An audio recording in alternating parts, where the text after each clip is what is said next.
Bismillahirrahmanirrahim. Assalamualaikum warahmatullahi wabarakatuh. Salam sejahtera untuk kita semua. Om Swastiastu, Namo Buddhaya. Salam kebajikan, Sampurasun.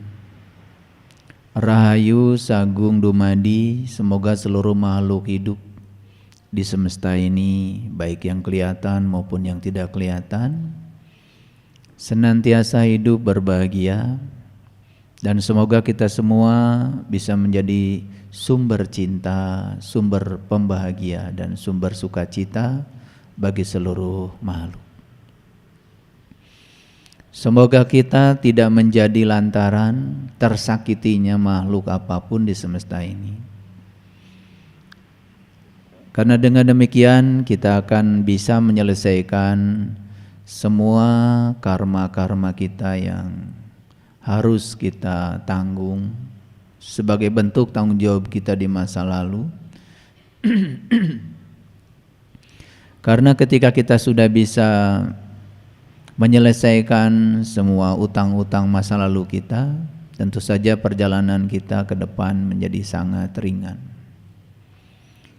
Jadi kalau hari ini ada yang sedih di ruangan ini, berarti kalian sedang hidup di masa lalu. Dan kalau hari ini ada yang takut, cemas, berarti kalian sedang hidup di masa depan. Karena sesungguhnya siapapun yang hadir di sini saat ini sekarang tidak akan sedih, tidak akan cemas. Pasti akan merasakan kedamaian yang luar biasa.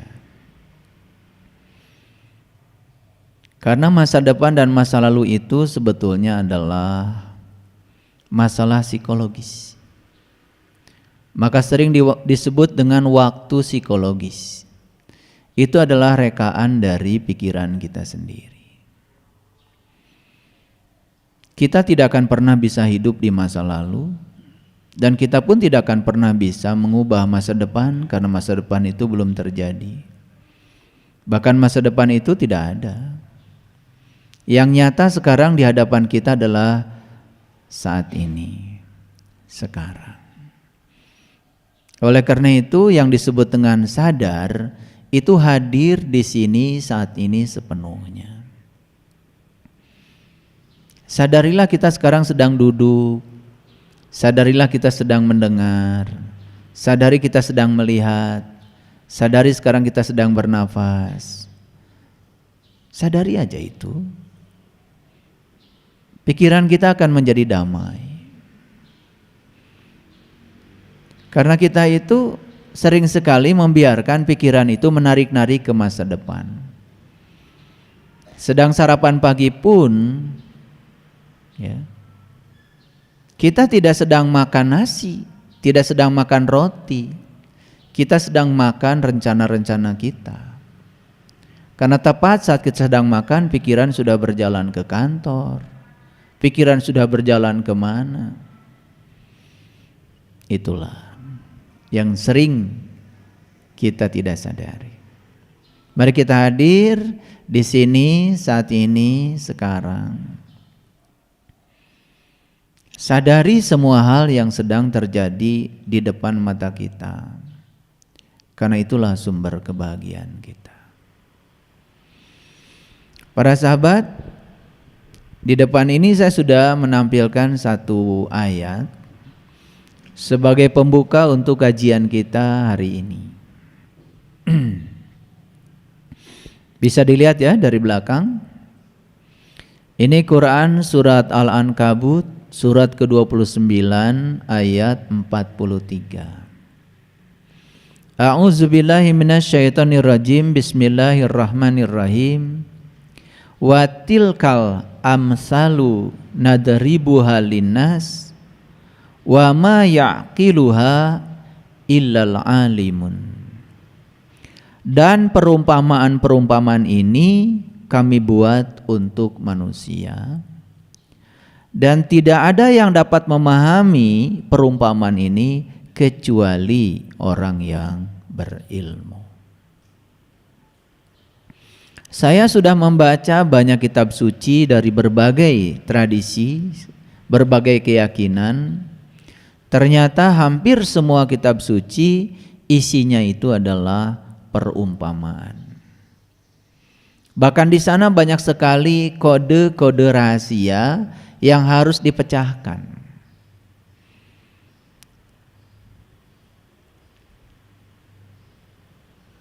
Kita naruh uang di bank. Tentu saja kalau kita ingin mengambil uang kita di bank lewat ATM, ada kode rahasianya.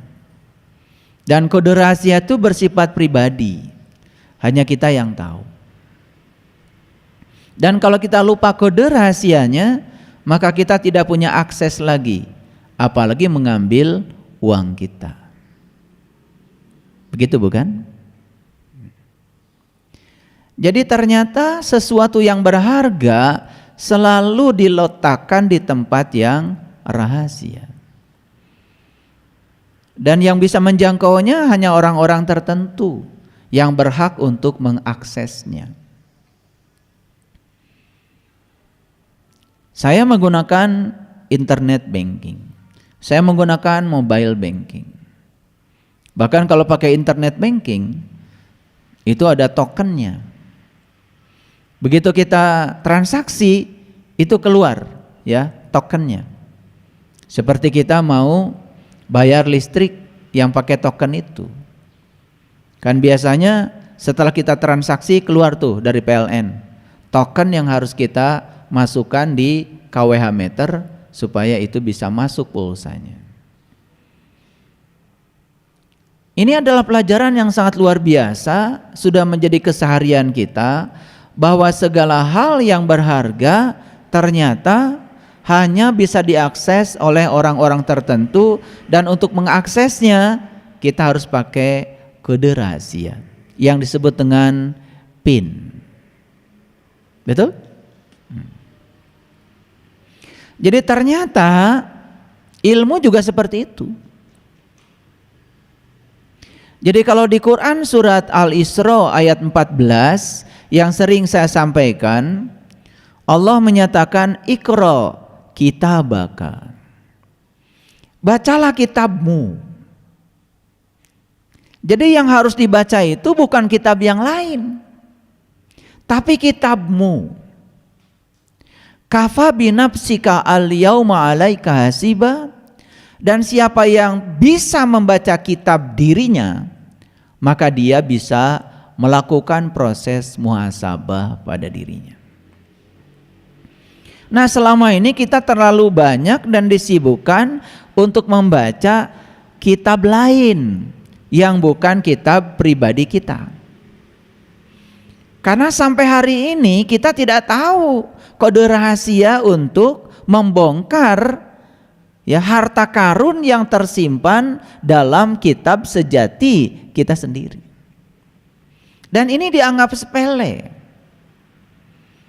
Banyak sekali bahasa-bahasa siloka dari leluhur kita, tanda-tanda yang diwariskan kepada kita, karena ternyata leluhur kita juga berbicara kepada kita menggunakan bahasa siloka, menggunakan bahasa amsal, menggunakan bahasa perumpamaan. Dan ternyata Allah pun di Quran mengatakan watilkal amsalu nadribuha linnas, dan perumpamaan ini aku buat untuk manusia, untuk seluruh manusia. Wa may yaqiluha illal alimun, dan tidak ada yang akan memahami perumpamaan ini kecuali orang yang berilmu. Nah, kita selama ini mengartikan orang yang berilmu adalah orang yang banyak knowledge-nya, yang banyak hafalannya. Ilmu itu bukan hafalan. Hafalan itu tidak akan menolong kita. Hidup kita tidak bisa diselesaikan dengan hafalan. Hidup kita itu hanya bisa diselesaikan dengan keterampilan hidup. Jadi kalau ilmu itu tidak membuat kita menjadi terampil, terutama terampil dalam menyelesaikan masalah hidup, ilmu itu nggak ada gunanya. Makanya ilmu itu bukan hanya diamalkan, tetapi ilmu itu harus diasah. Contoh sederhana, leluhur kita mengatakan ya bahwa jalan keselamatan itu namanya jalan Shiratal Mustaqim. Ada bahasa silokanya. Shiratal Mustaqim itu rambut dibelah 7. Nah, orang-orang yang dangkal pengetahuannya, dia menangkap rambut dibelah 7 itu yang namanya rambut ya ini, satu helai. Dibelah 7 ya dibelah menjadi 7. Dan itu dianggap sebagai jembatan. Jadi kalau kita jatuh di jembatan itu, jelas yang salah yang buat jembatan, kekecilan. Padahal itu siloka sebetulnya. Itu bahasa amsal, bahasa perumpamaan. Ternyata begitu kita bongkar rahasianya sedikit saja ke dalam, Quran memberikan sedikit ya petunjuk. Sedikit petunjuk. Ihdinas syiratal mustaqim, tunjuki aku ke jalan yang lurus. Jadi syiratal mustaqim itu ternyata syiratal ladzina an'amta alaihim, jalannya orang yang diberi nikmat. Jadi sudah bergeser dari siloka tadi. Karena kita membayangkan syiratal mustaqim itu adalah secara fisik, rambut dibelah 7. Ternyata di Quran syiratal mustaqim itu adalah jalannya orang yang diberi nikmat. Kan sudah bergeser itu. Dari yang bersifat fisik kemudian menjadi pengertian. Apakah sampai di situ sudah selesai? Belum selesai. Ada pertanyaan lanjutannya. Siapa orang yang diberi nikmat itu? Quran ngasih lagi penjelasan. Orang yang diberi nikmat itu cuma 4. 1 para nabi, 2 para siddiqin, 3 para syuhada, dan 4 para solihin. Jadi yang diberi nikmat itu cuma 4. Para nabi, para siddiqin, para syuhada, para solihin. Gak ada orang kaya di situ. Gak ada miliarder di situ. Gak ada triliuner di situ. Tidak ada orang yang banyak tanahnya di situ. Tidak ada orang yang banyak sawahnya di situ. Tidak ada orang yang banyak duitnya di situ. Gak masuk. Kalau begitu ada pertanyaan lanjutan. Kalau begitu nikmat itu apa? Saya kemarin makan di restoran, nikmat sekali. Hati-hati. Itu nikmat atau enak? Karena nikmat dengan enak itu beda, seperti senang dan bahagia. Kalau kita mendapatkan sesuatu itu namanya senang. Senang itu mendapat. Dan ketika yang didapat oleh kita hilang dan lepas, ternyata kita sedih. Itulah kebalikan dari senang, sedih. Kalau bahagia beda. Bahagia itu bukan mendapat, malah justru bahagia itu melepaskan. Melepaskan ikatan kita pada yang kita dapat, di situ kebahagiaan ada. Orang yang mendapatkan sesuatu itu senang, maka ketika sesuatu itu mau diberikan kepada yang lain pasti sedih. Tapi orang yang mendapatkan sesuatu karena bahagia, dia melepaskan pada orang lain pun bahagia. Bahagia itu mendapat atau melepas gak ada ngaruh.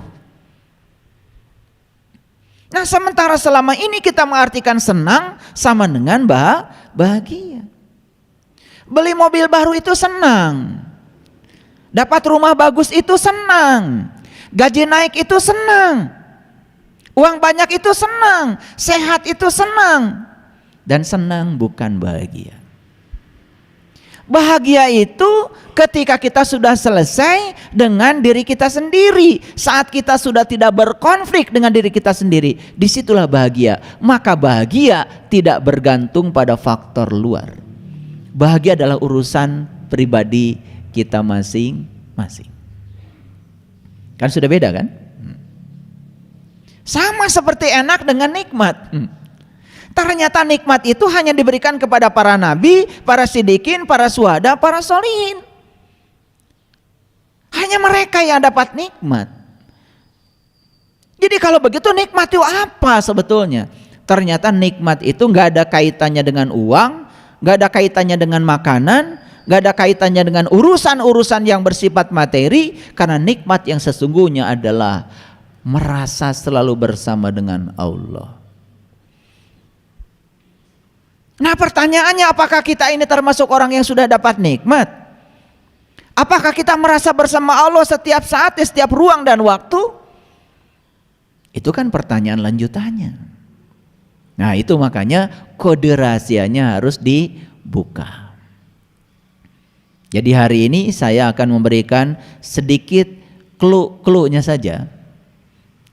Ya, kode rahasia untuk membuka harta karun yang terpendam dalam diri. Jadi harta karun yang paling besar, harta karun yang paling berharga tidak ada kaitannya dengan uang, dengan emas, dengan berlian, tidak ada. Harta karun yang paling besar adalah yang tersembunyi dalam diri kita. Dia lebih dekat kepada kita, melampaui dekatnya urat nadi leher kita.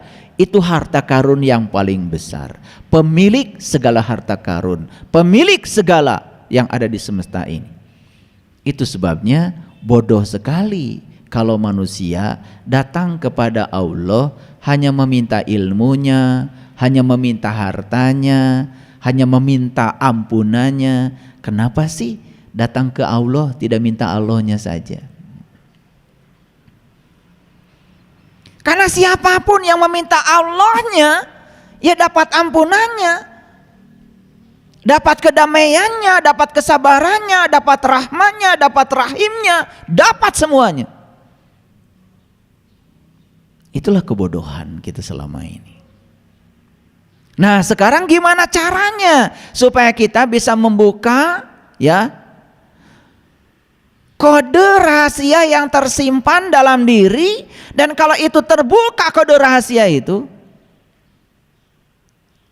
kita akan mengalami kehidupan yang tanpa batas dalam segala dimensi kehidupan. Kan saya sering memberikan ilustrasi. Kenapa Pandawa itu menang ketika perang melawan Kurawa? Satu rahasianya. Guru mereka sama-sama Sri Krishna, sama gurunya, sama Krishna gurunya. Tapi saat mereka sebelum berperang datang kepada Sri Krishna, yang diminta oleh Kurawa itu adalah senjata dan tentara. Tapi yang diminta oleh Pandawa, Krishnanya. Kurawa itu melambangkan orang yang sudut pandangnya itu selalu silau dengan materi. Dia melihat seakan-akan tentara dengan senjata kalau dikuasai oleh dirinya dia akan menang perang. Tapi pihak Pandawa melihat sesuatu yang berbeda. Dia tidak lihat harta, dia tidak lihat yang lain. Yang dia lihat adalah pemilik hartanya. Yang dia lihat adalah pemilik senjatanya. Siapa? Krishna. Pinter gak itu? Pinter. Karena sekalipun tentara dikuasai Kurawa, senjata dikuasai Kurawa, tombolnya dikuasai Krishna. Kalau tidak ada komandan dari Krishna, nggak bisa semuanya berdaya. Makanya perang Baratayuda itu dimenangkan oleh Pandawa, karena Pandawa itu saat datang pada Krishna tidak meminta apapun, kecuali minta supaya Krishna menjadi saisnya. Dan berdiri ya di keretanya Pandawa di depan. Siapa yang mau nembak Pandawa? Krishnanya di depan. Tentara sana kan bawahannya Krishna. Jadi kenapa selama ini perang Baratayuda di sini kalah? Kenapa kalah? Karena kita menggunakan sesuatu yang ecek-ecek dalam diri. Pernah nggak kita berdoa kepada Allah? Ya Allah, cukuplah Engkau, ya Allah, cukup Engkau. Doa kita panjang, minta ini, minta itu, tetek bengek. Ya teteknya ya bengeknya.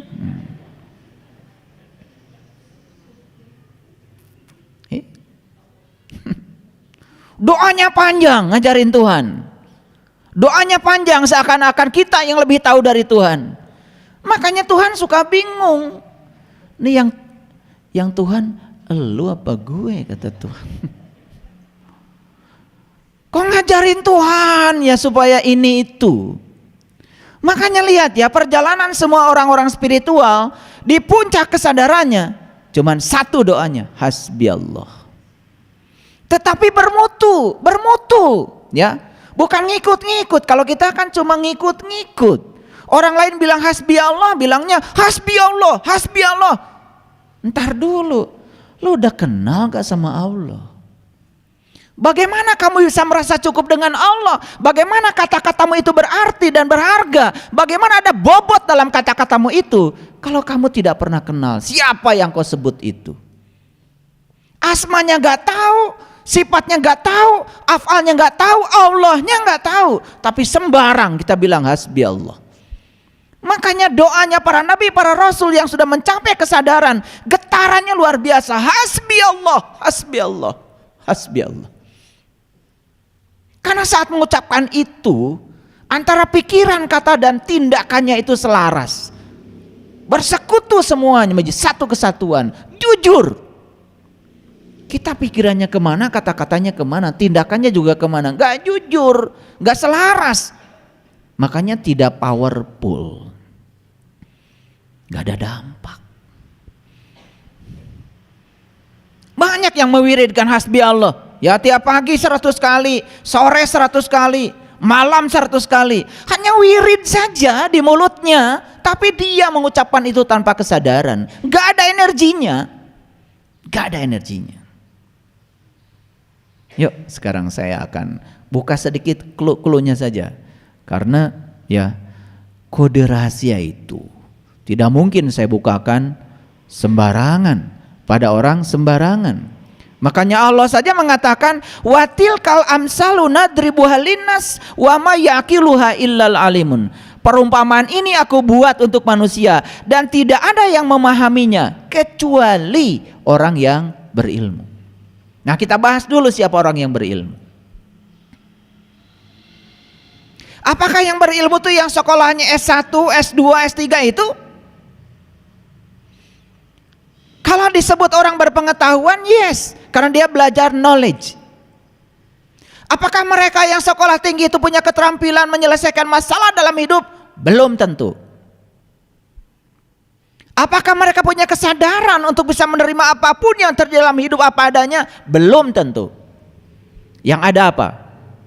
Yang ada kebanyakan manusia sekarang ini hanya rakus pada yang dia ingin dan benci pada yang tidak dia ingin. Itu aja manusia. Sekolahnya setinggi apapun begitu kok kebanyakan. Serakah pada yang dia ingin dan kemudian benci pada yang dia tidak ingin. Itu aja manusia. Dan siapapun yang saat ini adalah rakus pada yang dia ingin dan kemudian benci pada yang tidak dia ingin, sebetulnya dia sedang menolak hukum alam. Disitulah sumber penderitaan.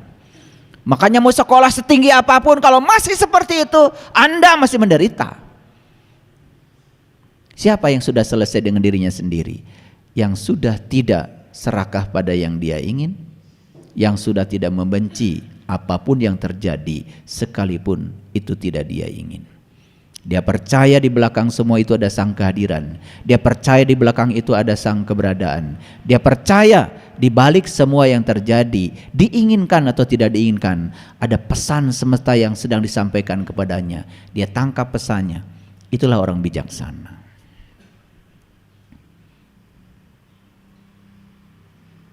Jadi siapa yang berilmu itu? Mari kita runut ke belakang, ya. Kita runut ke belakang. Apa sih ilmu yang diajarkan Allah pada Nabi Muhammad? Apa sih ilmu yang diajarkan Allah kepada para nabi, para rasul yang lain? Apa? Ilmu apa? Karena kalau kita berbicara ilmu banyak, ada matematika, ada fisika, ada kimia, belum lagi ada teknik. Betul? Teknik pun macam-macam. Wah, banyak. Yuk kita lihat. Di Quran kan Allah berfirman sederhana sekali. Laqad kana lakum fi Rasulillah uswatun hasanah. Udah pada hafal. Karena tiap tahun jadi panitia muludan. Hafal ayat itu. Ya, hafal. Sesungguhnya pada diri seorang utusan Tuhan itu ada uswatun hasanah. Uswatun hasanah itu adalah teladan yang sempurna. Itulah sesungguhnya info dari Allah. Itu adalah kode rahasia. Teladan yang sempurna tentang apa? Liman kana yarju. Liman kana yarjullah. Yarju, roja, itu artinya berharap. Bagi orang yang berharap Allah, bagi orang yang ingin jumpa dengan Allah, bagi orang yang ingin merasakan kehadiran Allah, itu ilmunya. Dan kalau Anda mendapatkan itu hari ini, di sini saat ini, wal yaumal akhir wa zakarallaha katsira. Tahu yaumal akhir? Tahu yaumal akhir? Kalau di Quran ada yaumal akhir, selalu saja kita berbicara hari kiamat. Kalau kita berbicara hari kiamat, selalu aja berbicara hancurnya alam semesta ini. Gak nyambung. Kiam itu artinya bangkit. Jadi hari kiamat itu bukan hari hancurnya alam semesta. Hari kebangkitan kesadaranmu. Kapan kamu sadar? Bangkit sekarang juga. Itulah kiamat. Maka Rasul memberikan ilustrasi, kiamat sudah dekat, kiamat sudah dekat. Sedekat itu kepadamu. Kau mau sadar hari ini kau mengalami kiamat. Makanya kiamat ditandai dengan gunung-gunung hancur, gunung-gunung diperjalankan. Gunung itu bukan gunung Galunggung, bukan gunung Merapi. Gunung itu adalah simbol rahasia dari puncak kesadaran manusia. Makanya ketika kiamat terjadi, hari kebangkitan di sini terjadi. Bangkit dirimu dari kesadaran, bangkit dirimu dari tidur panjangmu, bangkit dirimu dari lupamu pada jati dirimu. Hari ini akan mengalami kiamat yang sebenarnya. Jadi apa wal yaumal akhir itu? Yaumal akhir itu adalah hari kemudian. Catat. Apa? Hari kemudian tahu? Masih bingung juga. Hari kemudian itu adalah hari setelah hari ini. Gitu aja kok. Cuman kita selama ini begitu dengar yaumal akhir, selalu saja nanti. Yaumal akhir nanti. Ya Allah, kalau kita belajar agama nanti lagi, terus sekarang kamu mau apa? Waktu yang sesungguhnya punya kamu itu di sini, saat ini, sekarang. Itu yang nyata. Nanti itu belum ada. Nanti di masa depan belum ada dan belum tentu terjadi pada dirimu. Siapa yang menjamin kalian bisa hidup sampai besok? Surga nanti, neraka nanti. Gimana sih nanti semua? Surga neraka pun di sini, saat ini, sekarang. Mau damai atau tidak damai ya terserah kamu. Mau sakit hati nggak sakit hati ya terserah kamu. Mau marah nggak marah ya terserah kamu. Pilihan ada pada kamu. Damai, surga.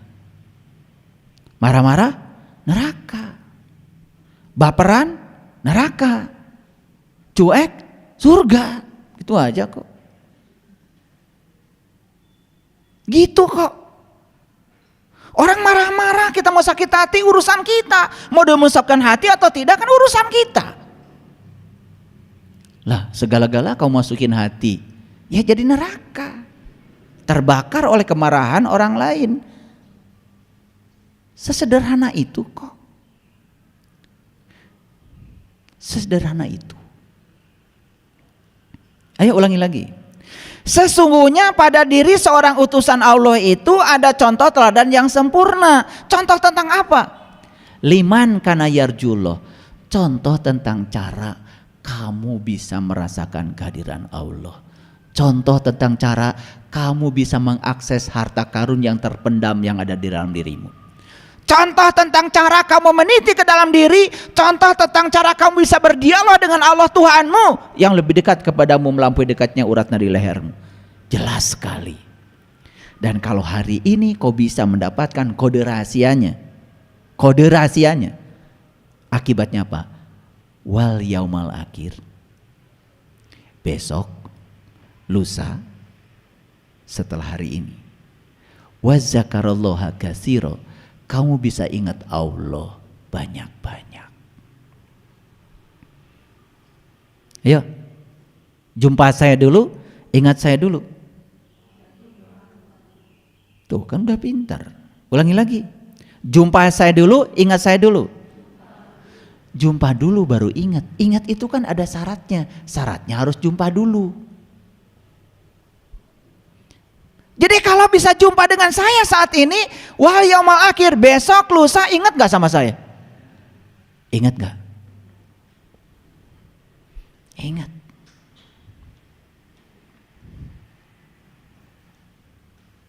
Kecuali yang amnesia.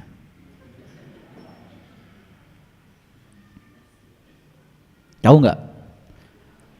Aslinya orang-orang sebelah sini nih, orang-orang sebelah sini nih. Ini orang sebelah sini tuh aslinya itu dulu penduduk Mars. Nah aslinya sebelah sini nih, yang di kanan saya, ini aslinya dulu penduduk Venus. Yang sebelah sini. Jadi orang-orang sebelah sini yang dari Mars ini, dulu itu ya menciptakan teleskop teropong ngintip kehidupan di Venus. Diintip, di Venus banyak yang cantik. Gitu dulu yang sebelah sini tuh. Akhirnya mereka memutuskan untuk pergi rekreasi ke Venus. Jadi hijrahlah mereka ini dari Mars ke Venus. Dan di Venus terjadilah interaksi antara penduduk Mars dengan Venus. Interaksi itu mendalam. Akhirnya terjadilah jatuh cinta dan menikah. Jadi seserahannya terjadi dari Mars ke Venus. Seserahan terjadi di Venus itu luar biasa. Selesai seserahan, penduduk Venus dan Mars itu masih sadar kalau mereka tuh berbeda dari planet yang berbeda. Di situ mereka masih saling menghargai.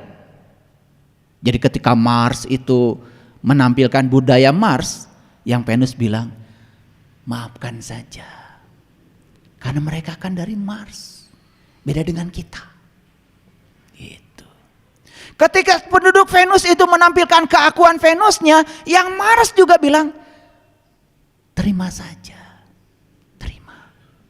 Mereka berbeda dengan kita. Makanya sepanjang kehidupan di Venus itu, Anda penduduk Mars dengan penduduk Venus, di situ terjadi harmoni. Gak ada pertikaian. Gak ada. Nah lalu mereka itu memutuskan untuk bulan madu di bumi. Makanya mereka pada hijrah dari Venus ke bumi.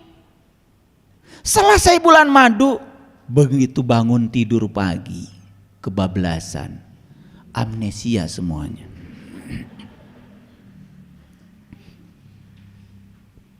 Mereka lupa kalau mereka dari planet yang berbeda. Karena amnesia, disitulah mereka mulai saling memaksakan perbedaan. Suamiku harus seperti yang aku mau. Istriku harus seperti yang aku mau. Pertikaian tidak bisa dielakkan lagi sampai sekarang.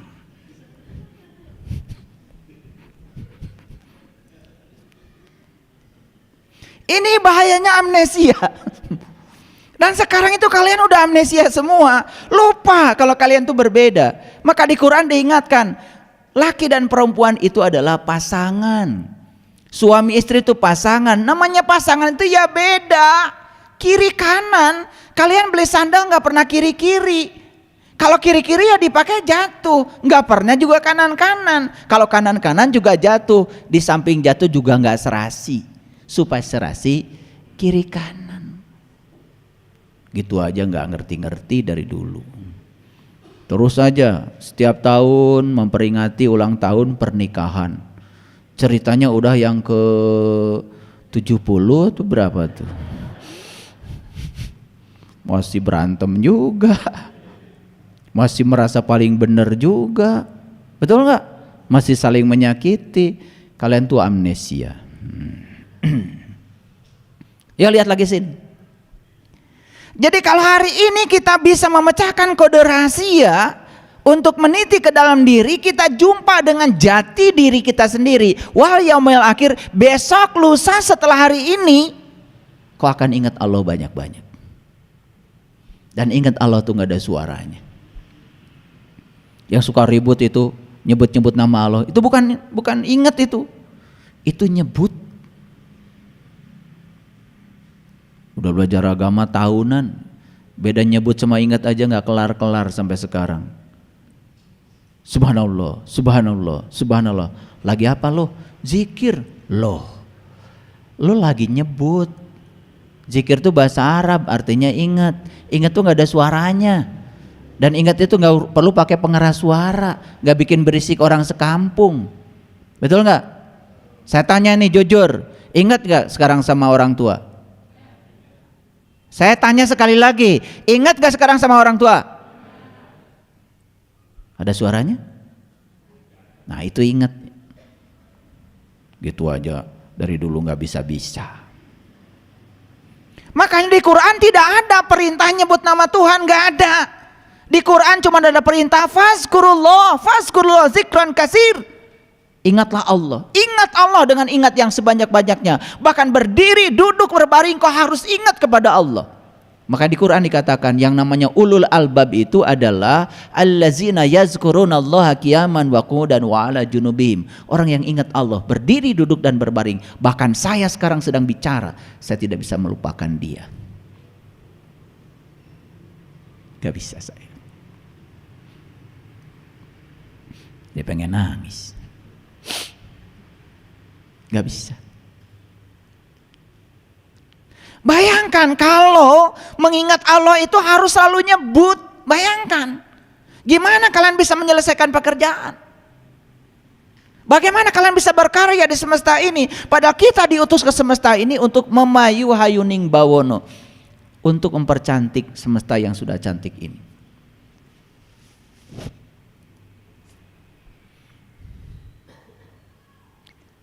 Ini ngerti gak saya dari tadi bicara? Masih ingat sama orang tua sekarang? Kenapa bisa ingat? Karena kalian sudah jumpa. Karena kalian sudah kenal. Siapa orang tuanya Pak Yudi?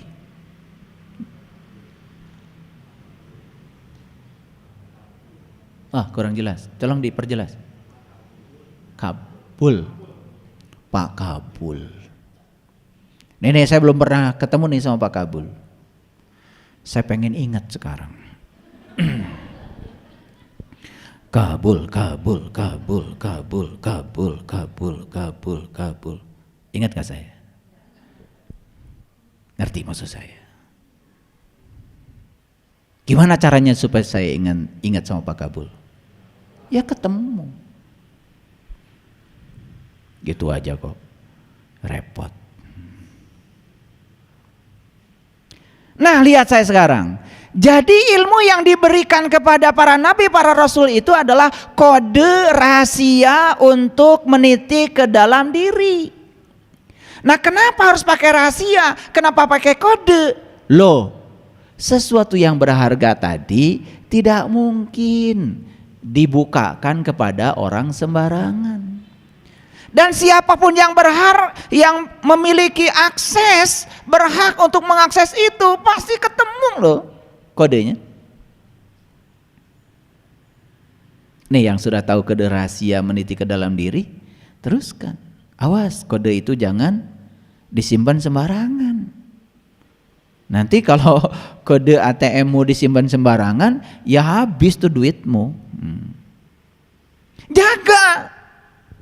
Yang belum tahu kodenya ya udah lupa. Buru-buru. Daftarkan ulang. Registrasi biar ketemu kode yang baru. Ada yang sudah dapat kode tapi bertahun-tahun gak pernah dipakai, lupa sekarang. Duh, gak bisa ambil uang. Buru-buru daftar lagi. Disitulah pentingnya para guru. Disitulah pentingnya para utusan. Disitulah pentingnya para penuntun jalan. Tugas mereka itu cuman mengingatkan kode rahasia itu pada setiap orang. Nih yang sudah pada lupa kode rahasianya, ntar saya ingetin. Gitu aja kok. Nah kalau kita sudah tahu kode rahasianya, masuknya itu mudah. Jadi yang bilang sulit itu karena nggak tahu. Makanya Allah bilang, segala sesuatu aku sampaikan kepada manusia dengan perumpamaan. Tetapi bagi mereka yang sudah tahu ilmunya, tidak ada perumpamaan. Semua akan berubah menjadi kenyataan.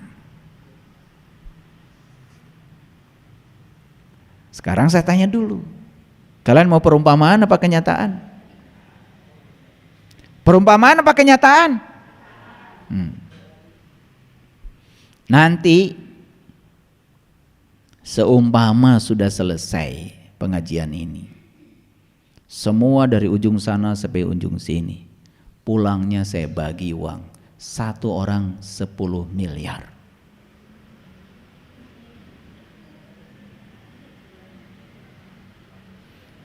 Seumpama uangnya ada. Ya, gimana saya?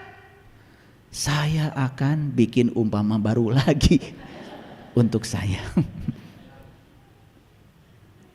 Nah kita ini selama ini hidup di alam perumpamaan, tetapi kita mengklaim seakan-akan kita sudah hidup di alam kenyataan. Lupa bahwa kita belum tahu cara membedakan mana perumpamaan, mana kenyataan. Betul kan? Iya.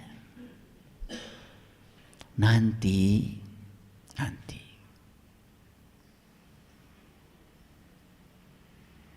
orang-orang yang soleh akan masuk surga.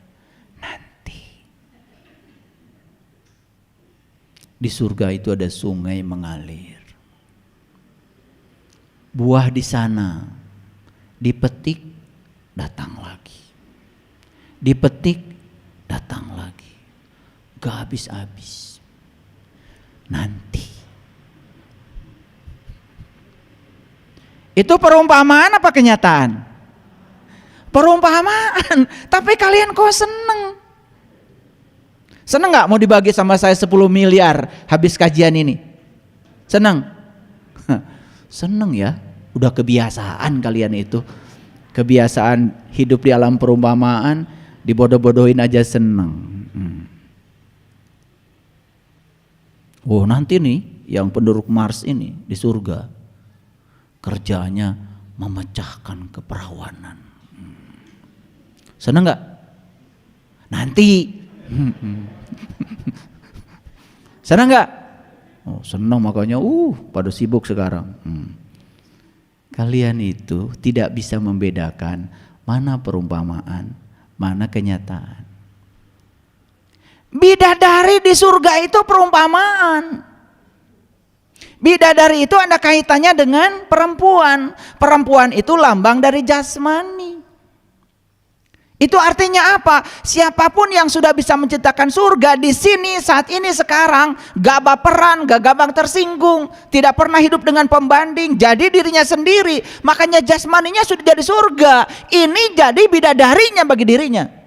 Siapa laki-laki sejatinya? Ruhmu, jiwamu. Jadi sang jiwa sekarang sudah bisa menggunakan tubuhnya dengan damai karena sudah menemukan bidadarinya di sini saat ini sekarang. Nyata kalau pakai ilmu. Di sini saat ini sekarang. Makanya ayat ini mengatakan wa ma yaqiluha illal alimun, dan tidak ada orang yang bisa memahami perumpamaan itu kecuali orang yang berilmu. Nah, pertanyaannya, ilmu apa? Ilmu tentang meniti ke dalam diri. Ilmu untuk menemukan siapa diri sejatimu. Karena kalau kita sudah tahu ilmu itu, kita tidak takut dengan kehidupan, tidak takut dengan kematian. Bebas dari semua yang seperti itu, kita menjadi diri-diri yang merdeka, damai setiap saat. Gitu. Mau punya ilmu begitu? Oke, saya lanjutkan dulu. Ini baru satu ayat, dari tadi nggak kelar-kelar. Yuk kita buka dulu rahasianya. Makanya Quran surat pertama apa? Al-Fatihah. Tahu artinya Al-Fatihah?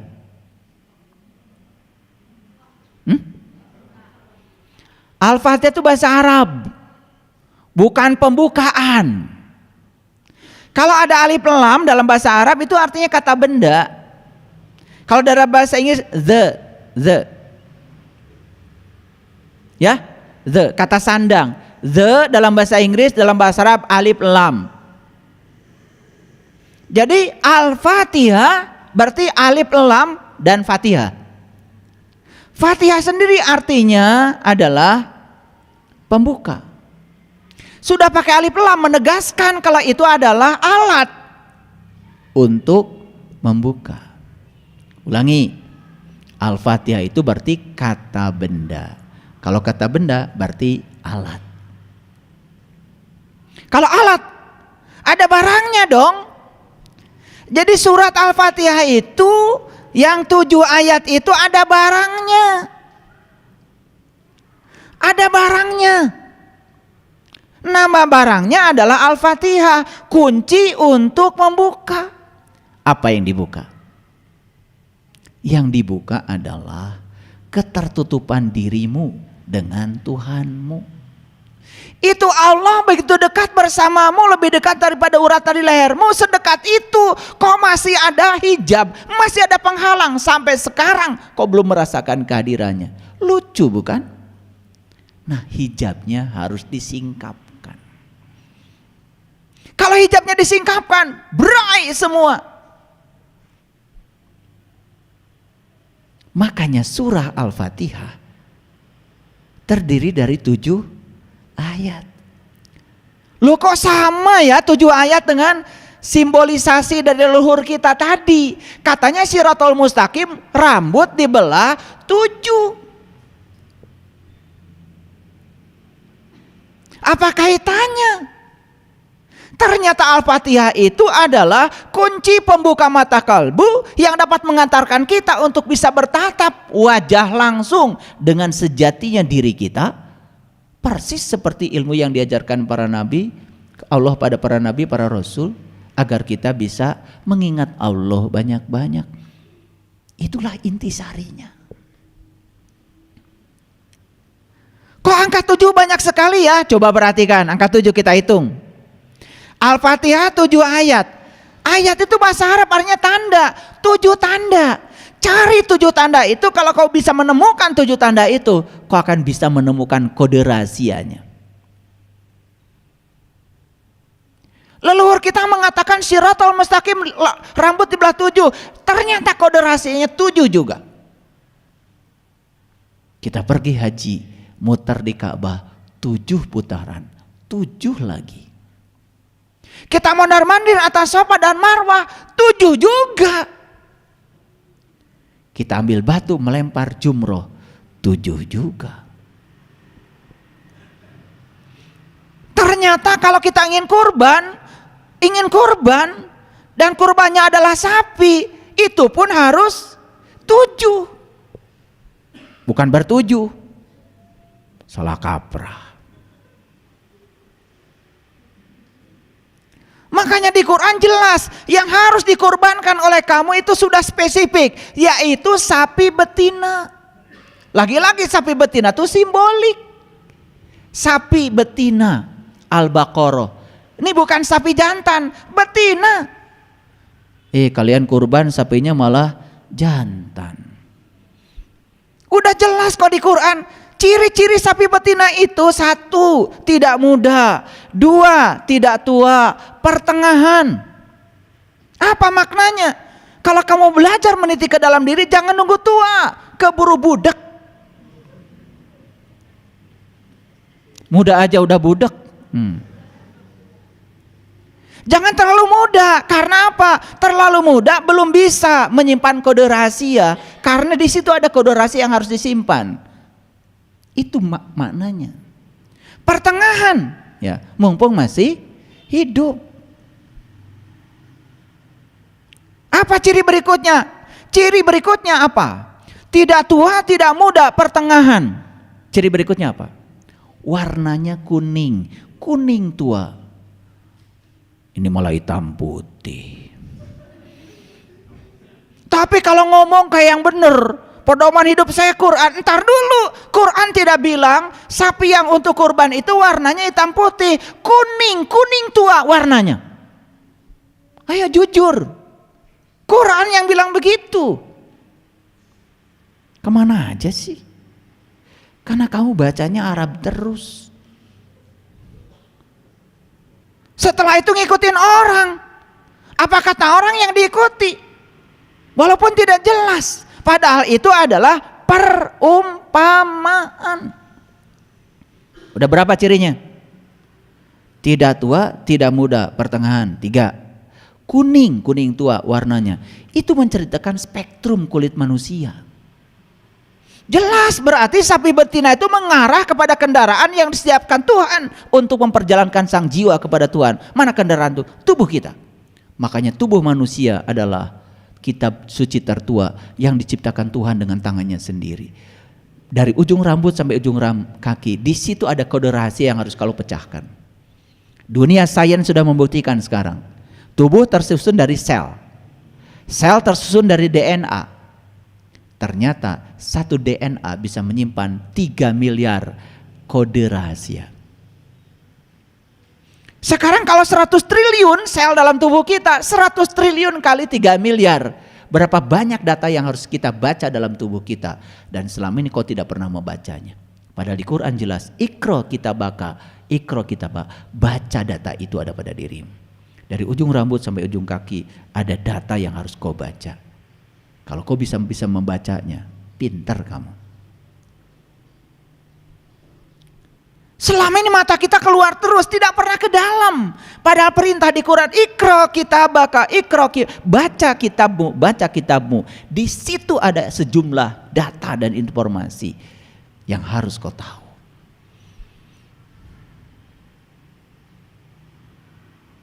Oke? Kembali lagi pada Al-Fatihah tadi.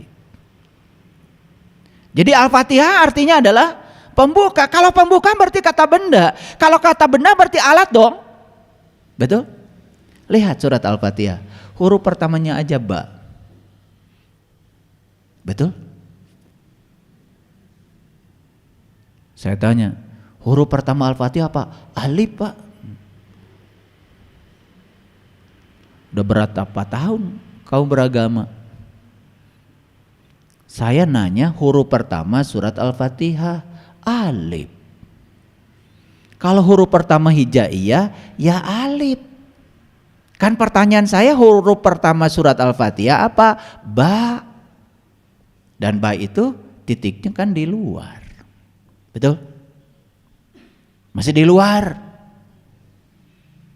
Nah ternyata ba itu bisa diartikan babun, pintu. Setiap pintu kan ada kuncinya. Lah kalau kalian lupa naruh kunci, repot. Sekarang kunci masuk rumah pun udah pakai kode, betul nggak? Iya. Masuk hotel sekarang nggak pakai cetrek, nggak gitu lagi, pakai kartu, ditempel, tak, gitu kan? Kenapa bisa begitu? Itu pakai barcode namanya. Jadi pakai barcode. Jadi si kartu itu kemudian dicas. Ketika dicas dia menggunakan sistem kuantum. Jadi itu frekuensinya sudah disesuaikan. Nah begitu tek gitu ke kamar itu bisa dibuka. Nah kartu lain yang bukan kamar kita gak bisa dibuka. Itu terkuantisasi, frekuensinya cuma satu. Itu satu kode rahasia. Itulah kenapa manusia harus belajar fisika kuantum. Kuantum dari kuanta itu terkuantisasi. Semua itu bersifat diskrit. Satu digit saja nomor telepon tidak mungkin WA bisa nyasar. Nggak usah khawatir karena semua sudah terkuantisasi. Satu frekuensi. Pusing kan? Udah, supaya tidak pusing saya stop bicara itu. Nanti kalau saya bicara teknologi kalian gak ngerti. Bicara Al-Fatihah aja udah pusing. Betul nggak? Nah jadi ba itu apa? Batu babun, tapi ba juga bisa berarti baitullah. Baitullah itu artinya rumah Tuhan, rumah Allah. Kan kita ingin jumpa dengan dia. Ya jelas dia sudah ngasih alamat kok. Langit dan bumi tidak akan cukup menampung zatku, tapi kalau punya orang yang beriman itulah rumahku. Nah supaya ba ini bisa dibuka, kita harus ketemu sin. Setelah ba kan sin. Keren banget tuh. Ini kalau saya kaji huruf per huruf sampai huruf nun gak selesai 10 SKS kuliahnya. Gempor kalian, gak bisa berdiri lagi. Apa tuh sin? Loh kalian sering baca. Salatullah salamullah ala toha rasulillah. Salatullah salamullah ala yasin habibillah. Gak sadar. Siapa sin itu? Aduh, pengen nangis saya. Salatullah salamullah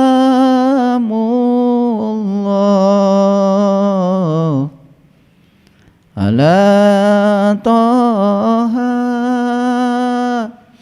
rasulillah.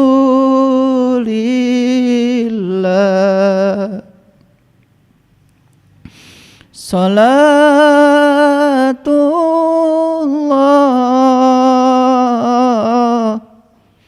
salamullah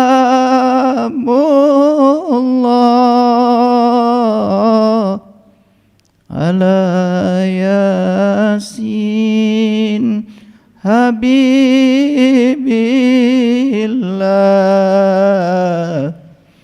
ala yasin habibillah.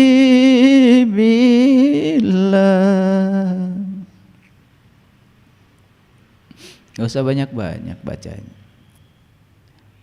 Kita minta kepada Allah, ya Allah sambungkan aku dengan Toha, sambungkan aku dengan Yasin, Siapa Yasin? Habibillah, orang yang sudah dicintai Allah. Siapa Yasin itu? Yasin itu adalah para rasul, para nabi.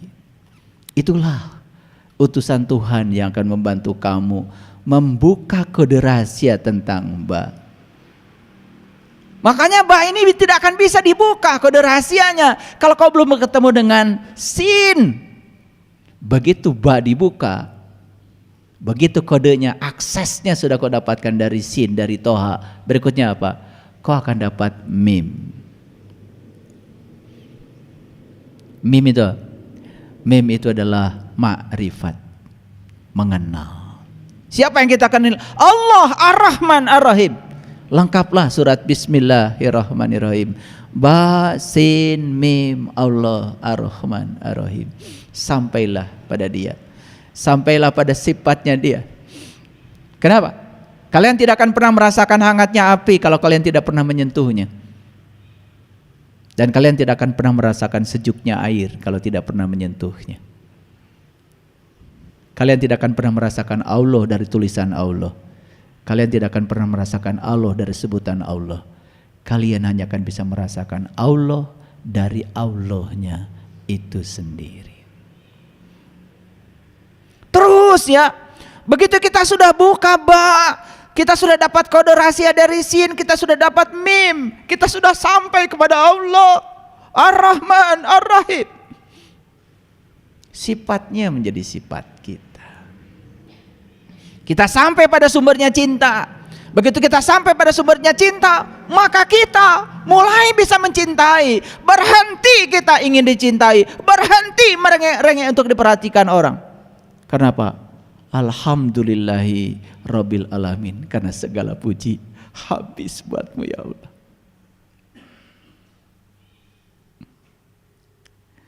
Setelah kita mengaturkan segala puji bagi Allah, habis buatmu ya Allah. Tidak ada pemberian yang aku lakukan ya Allah, tidak ada. Karena aku hanya dipakai oleh Engkau menjadi magalantaran untuk menjadi kepanjangan tanganmu untuk memberi kepada siapapun. Tidak ada orang yang aku tolong ya Allah, tidak ada. Karena semua pertolongan darimu, tanganku hanya digunakan Engkau untuk menolong mereka.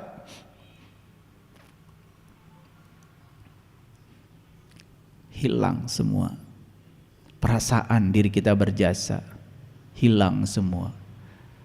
Disitulah kita bisa memasuki rasa Alhamdulillahi Rabbil Alamin.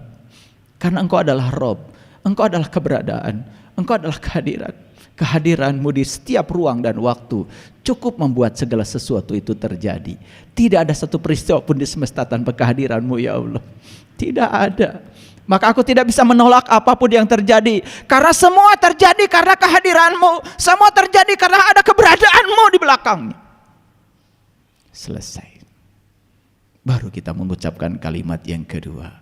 Ar-Rahman Ar-Rahim. The day with love. Start the day with love. Feel the day with love. Awalilah harimu dengan Rahman dan Rahim. Isilah harimu dengan Rahman dan Rahim. Awali pagi-pagimu dengan cinta kasih. Dan isilah hari-harimu dengan cinta kasih.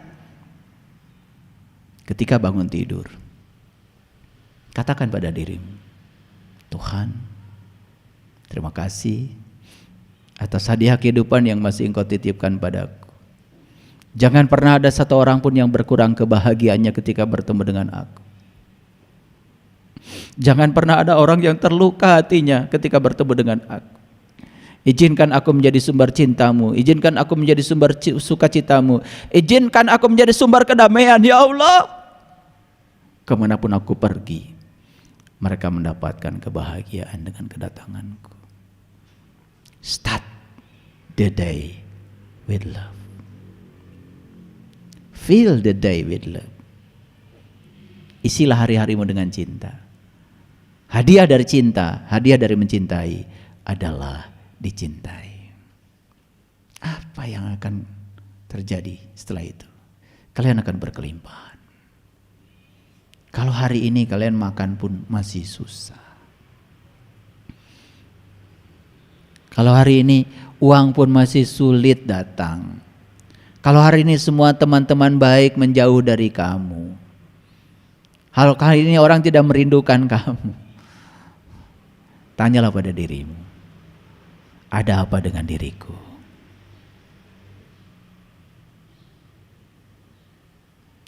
Setelah fase Ar-Rahman Ar-Rahim, berikutnya apa? Maliki Yaumiddin. Hanya Engkau yang berhak menghukum ya Allah. Hanya Engkau yang berhak menilai ya Allah. Kau akan terbebas dari kebiasaanmu menilai dan menghukum siapapun. Kau akan mulai bisa menerima semua orang apa adanya. Ukur setiap orang berdasarkan ukuran orang itu. Jangan ukur orang menurut ukuranmu. Karena semua akan menjadi salah. Salah alat ukurnya. Baru iyaka na'budu wa iyaka nasta'in. Hanya kepadamu ya Allah. Hanya kepadamu aku menyembah. Hanya kepadamu aku minta tolong ya Allah. Hanya padamu. Apa minta tolongnya? Ihdinas syiratal mustaqim. Minta tolongnya cuma satu. Tunjuki aku ke jalannya orang-orang yang telah Engkau beri nikmat saja. Tunjuki aku ke jalannya para nabi, para siddiqin, para syuhada dan orang-orang yang soleh. Hanya itu ya Allah. Wa husna ulaika rafiqa. Itulah teman yang sebaik-baiknya, yang harusnya menjadi temanmu dalam hidup. Keren gak surat Al-Fatihah? Lalu dipungkas dengan huruf nun. Selesai. Ba itu titiknya di luar, tapi nun pindah ke dalam. Pindah ke dalam. Sekarang penglihatanmu gak keluar lagi ke dalam. Loh, kok saya sakit hati? Kemarin waktu awal perjalanan kita mengira sakit hati buatan orang. Begitu sudah sampai pada nun, lihat ke dalam. Ini dari mana nih sakit hati itu asal usulnya? Oh, ternyata sakit hati berasal dari keinginan saya. Karena saya ingin orang seperti yang saya mau. Lalu ketika orang tidak seperti yang saya mau, saya jadinya sakit hati. Sadar kalau sakit hati buatanmu, bukan buatan orang. Mulai sekarang saya stop menginginkan orang seperti yang saya mau. Saya hanya ingin saya aja menjadi yang terbaik. Mulai hari ini saya akan ungkapkan cinta. Saya stop memaksakan cinta. Mulai hidupmu penuh berkah. Keren gak kalau gitu? Sebentar, belum keren. Kalau belum tahu kode rahasianya, emang udah ketemu sin? Ketemu dulu ya, ketemu dulu, cari sin yang bisa membuka rahasia ba itu. Selesai satu episode baru mengerti, oh ternyata Al-Fatihah itu adalah kunci pembuka rahasia diri. Oh ternyata angka 7 sudah aku temukan dalam diriku. Oh ternyata di balik angka 7 disitulah kode rahasianya. Makanya Isra Mi'raj tanggal 27, 7 belakangnya. Betul? Iya. Quran surat Al-Isra 17, 7 juga belakangnya. Salat berjamaah 27, 7 juga belakangnya. Luar biasa ya. Kalian taunya jamaah itu kalau kalian ngumpul di masjid aja. Itu juga jamaah secara syariat, tidak salah. Tapi ada jamaah yang lebih keren lagi. Karena sholat itu sebetulnya adalah jamaah. Jamaah antara dirimu dengan Allah. Jadi kalau ngumpul orang 1000 orang di masjid tiap hari tetapi tidak ngumpul bersama Allah, hakikatnya belum jamaah, baru jamaah secara syar'i. Terus ya, kaki, awas, kaki harus beradu, nanti supaya setan gak lewat. Setan itu lewatnya bukan lewat kakimu, apalagi roromehen. Sionen. Setan itu lewat sini. Setan itu pikiran gelapmu. Saat kamu sudah memutuskan nanti malam akan tahajud, kemudian nanti malam sudah bangun, alarm sudah bunyi, kemudian tanganmu kan yang menyetop alarm. Tangan siapa itu?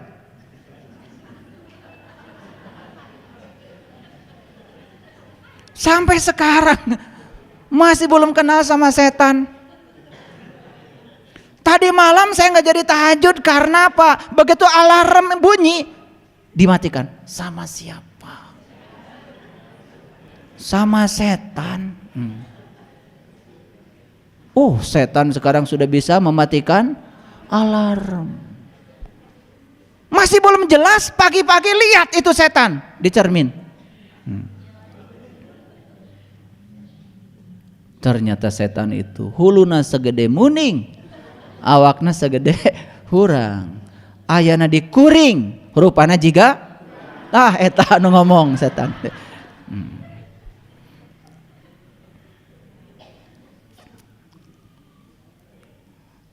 Lanjut. Setelah selesai satu episode terbuka tuh Al-Fatihah, masuk alif lam mim. Luar biasa. Itu kode lagi, kode rahasia lagi. Kalau belum terbuka Al-Fatihah nggak ngerti alif lam mim, nggak ngerti. Kalau bagi saya secara pribadi, saya melihat alif lam mim tuh, alifnya Allah, lamnya la ilaha illallah, mimnya Muhammadur Rasulullah. Bagi saya alif lam mim itu adalah syahadat sejati. Saat saya bisa menyaksikan Nurullah, Nur Muhammad, Nur Insan, ya, sebagai satu kesatuan dalam diri. Begitu saya sudah sampai di sana, baru zalikal kitab. Ini kitab. Bukan itu lagi. Ini kitab, bukan itu. Ini air. Kalau masih di sumur itu air. Kalau masih di sana itu air. Tapi kalau sudah dekat kan bukan itu, ini. Tugasmu dalam hidup itu memindahkan itu menjadi ini.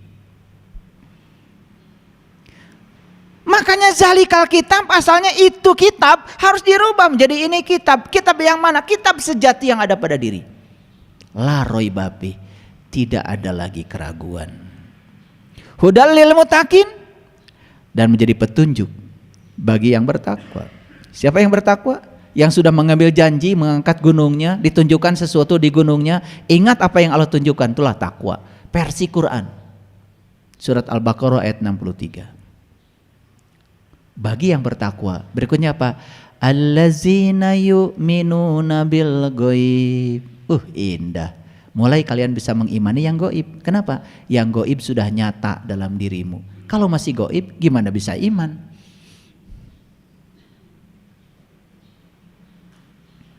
Allazina yu'minuna bil ghaibi wa yuqimunas shalah.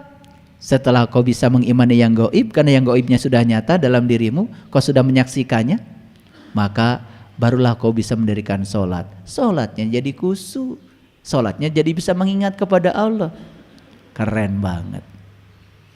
Allazina yu'minuna bil ghaibi wa yuqimunas shalah. Gitu? Wa mimma razaqnahum yunfikun. Baru bisa berbagi. Apa yang dibagikan? Subhanallah. Membagikan ikan, mereka hanya makan ikan. Tapi kalau membagikan kail, mereka bisa cari ikan sendiri. Makanya orang yang berilmu tidak pernah membagikan ikan, dia bagikan kailnya. Silakan. Kenapa? Ikan terlalu banyak dalam dirimu. Maka di Quran surat Al-Kahfi itu cerita tentang laut dan ikan luar biasa.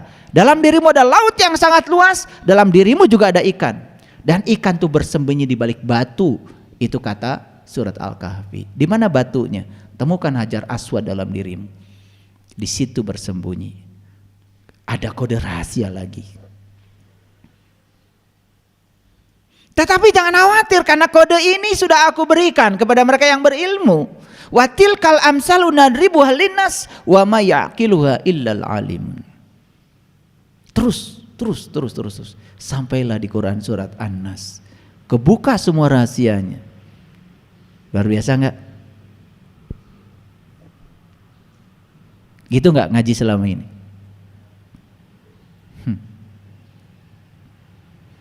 Terlalu sibuk memperbaiki makhraj.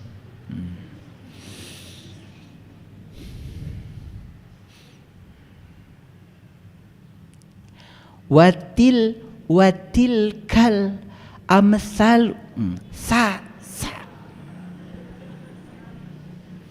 Naon teh hartosna? Teuing.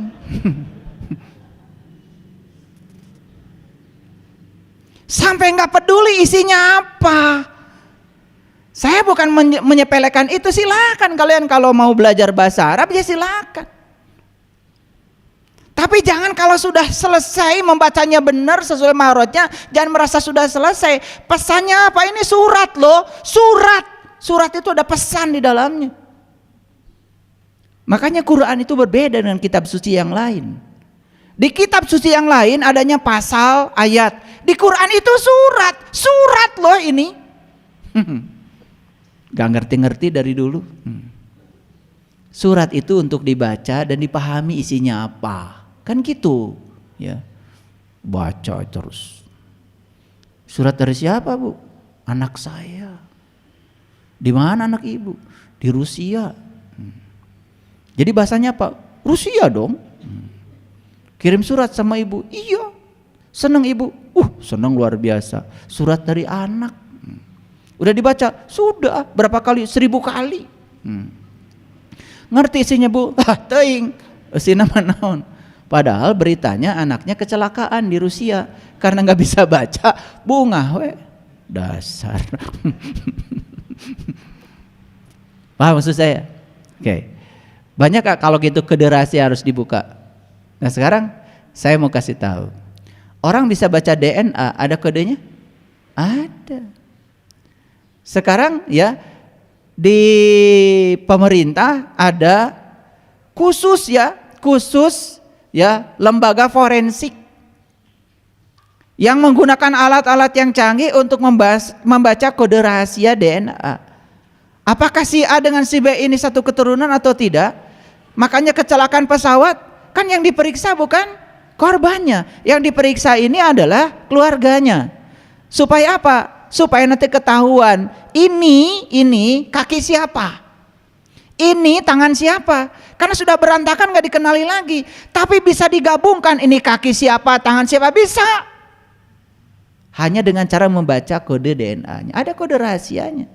Nah gimana membacanya? Kalau saya bicara ini kalian gak ngerti. Harus belajar ilmu namanya polimer.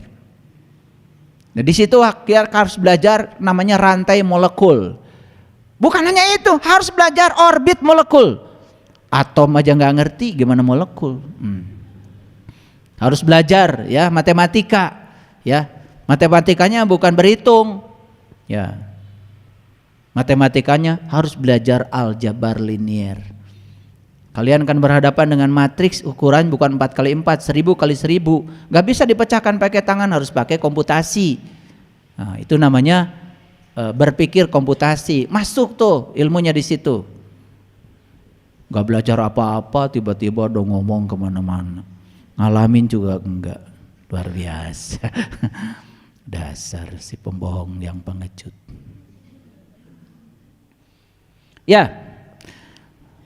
Baik, saya akan teruskan dulu. Makanya ada ayat yang sangat saya kagumi. Ini ayat ini luar biasa nih. Ini kode rahasia juga nih.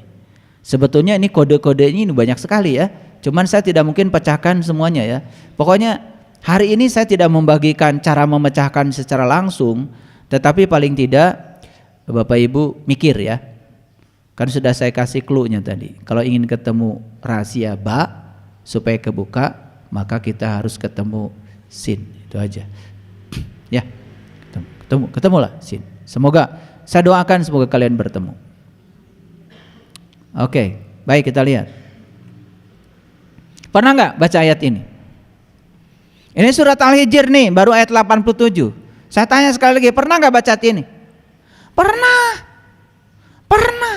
Bahkan mungkin sudah 30 kali. Karena sudah 30 kali Ramadan. Kan tiap Ramadan baca toh? Iya. Saking sibuknya itu baca, sampai gak ngerti yang dibaca apa. Baik kita lihat ayat ini, keren sekali. Walaqad atainaka sab'an minal masani wal Qur'anal azim. Dan sesungguhnya kami telah berikan kepadamu 7 tanda yang harus kau baca berulang-ulang. Keren banget. Dan sesungguhnya kami telah memberikan kepadamu 7 tanda. Tanda bukan ayat. Karena ayat itu bahasa Arab harus diterjemahkan ke dalam bahasa kita. 7 tanda yang kau baca berulang-ulang. Dan kalau membaca itu berulang-ulang, pinter. Melampaui pikiranmu yang terbatas, memasuki kecerdasanmu yang tanpa batas. Banyak yang nanya sama saya, mungkinkah kita bisa melampaui pikiran yang terbatas, memasuki kecerdasan yang tanpa batas? Bukan mungkin, sangat bisa. Ulangi lagi. Walaqad atainaka sab'an minal masani wal Qur'anal azim.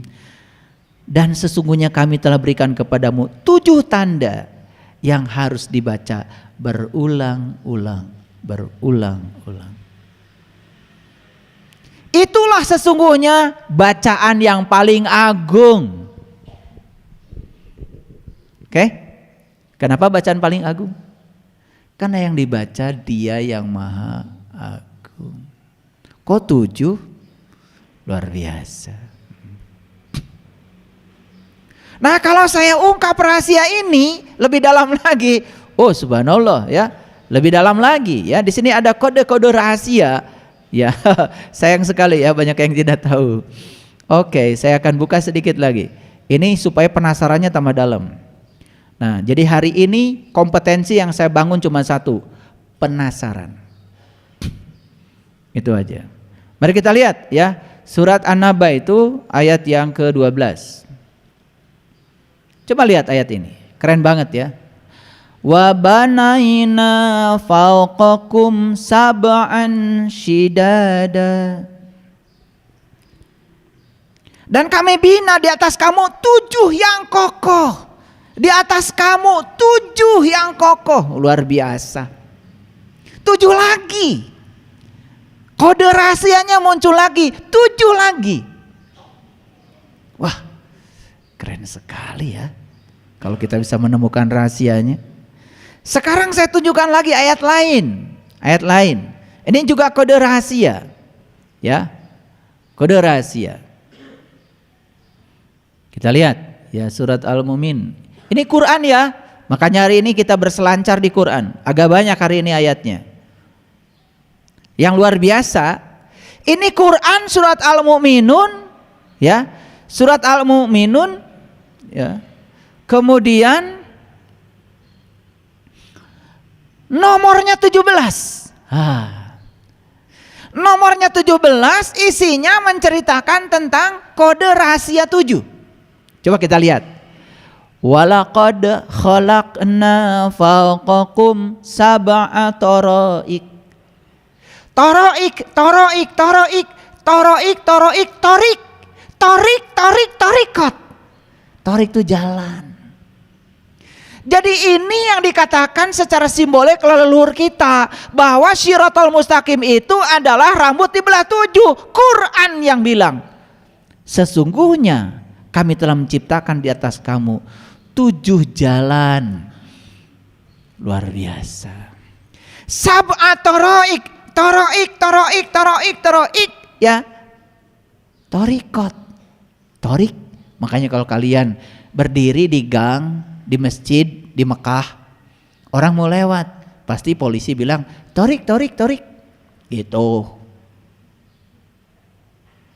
Kalian mau habis haji, polisi bilang begitu, torik, torik, torik. Bahasa Sunda nama, mana tengah halangan jalan, gitu. Jangan di situ. Itu jalan orang. Karena mereka tidak mau bikin pusing karena kita nggak ngerti bahasa mereka, maka mereka cuma bilang jalan, jalan, jalan, gitu. Torik, torik, torik. Begitu naik pesawat pulang haji, asalnya namanya Tatang, langsung bikin pengumuman, mulai sekarang nama saya Torik. Kayak Tatang, kumaha bisa gitu. Ya Tatang jadi Torik kumaha. Tadi saya selesai haji di masjid, saya dipanggil oleh orang Arab Torik. Da teu ngarti teh si Tatang mah. Disangkatan merengaran cenah geus haji. Ada Tatang nggak di sini? Ya, sengaja saya panggil yang nggak ada di sini. Jadi aneh ya. Pulang haji cuma ganti nama. Itu pun karena ada orang nyebut begitu, kegeeran aja. Disangkanya namanya diganti katanya. Kadang-kadang ada juga. Saya pernah naik pesawat setelah umroh. Ada ibu-ibu. Nah, saya tanya, ibu, gimana pengalaman umrohnya? Umroh sekarang luar biasa katanya bapak.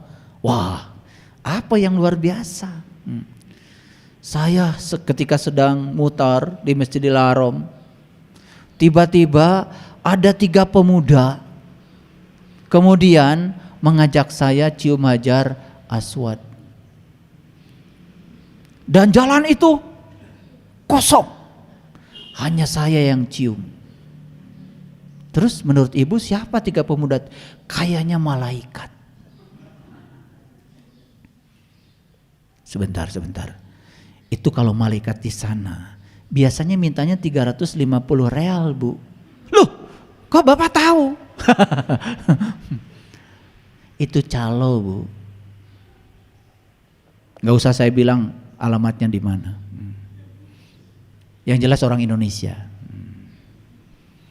Jadi kalau orang lagi bingung itu di Masjidil Haram, biasanya suka mereka tahu nih bingung ya. Pengen cium tetapi takut kan gitu. Makanya terbuka ya terbuka. Yang bergerombol di Hajar Aswad teman-temannya dia juga. Malaikat katanya. 3 malaikat. Saya tanya, pakai peci nggak Bu malaikatnya?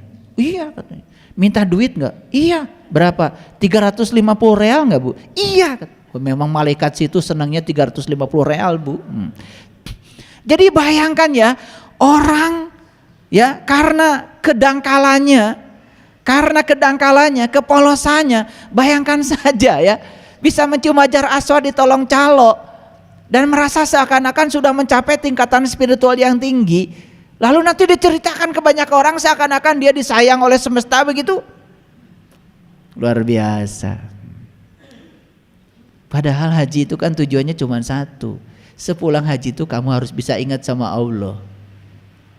Fa idza qadaitum manasikakum fazkurullah kazikrikum abakum. Selesai kamu menyelesaikan manasik, maka kamu ingat sama Allah. Tahu manasik artinya? Manasih.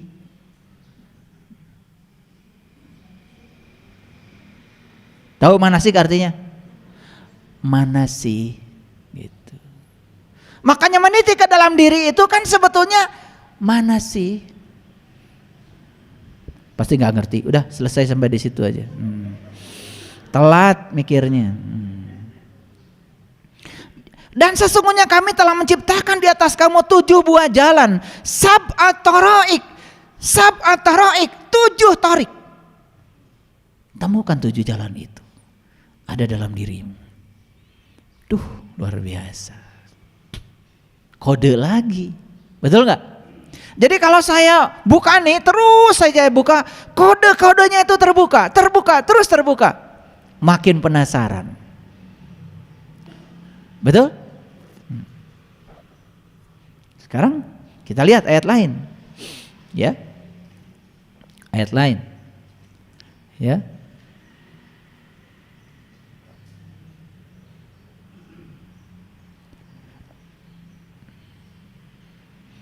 Saya buka dulu Quran surat Yusuf nih, surat Yusuf ini kode juga nih. Ya. Kita lihat ayat yang ke-43. Hari ini berselancar di Quran ya, banyak sekali. Baik kita lihat. Wa qalal malik. Malik, milik, ya, sering diartikan raja. Padahal milik itu kata dasar dari malaikat. Jadi milik itu adalah malaikat tekad. Jadi yang berkata sebenarnya bukan raja, itu tekad, keinginan yang ada dalam diri. Apa yang dikatakan? Sesungguhnya aku bermimpi melihat 7 ekor sapi betina. Tuh, kan yang dilihat juga 7 ekor sapi betina. Awas ya, bukan sapi jantan. Kembali lagi, ini adalah kode rahasia. Keren ya. Makanya manusia diciptakan Tuhan berpasangan. Berpasangan itu bukan suami istri. Berpasangan itu adalah ruhani dan jasmani. Ruhani di Quran disebutnya laki-laki, jasmani disebutnya perempuan. Jadi sebenarnya kita ini sudah sepasang. Karena sepasang sudah sempurna. Gitu. Nah, lalu menikah apa? Menikah itu latihan untuk menerima perbedaan. Supaya kita jadi mantap dalam hidup. Karena nikah itu setengah agama. Makanya beruntung tuh yang bisa menikah. Berarti kalian sudah masuk universitas setengah agama. Karena disitulah kita latihan ya menerima perbedaan yang paling berat. Betul nggak? Iya. Dulu kan waktu sendiri pengen nikah, udah nikah pengen sendiri. Dasar kalian itu gak jelas.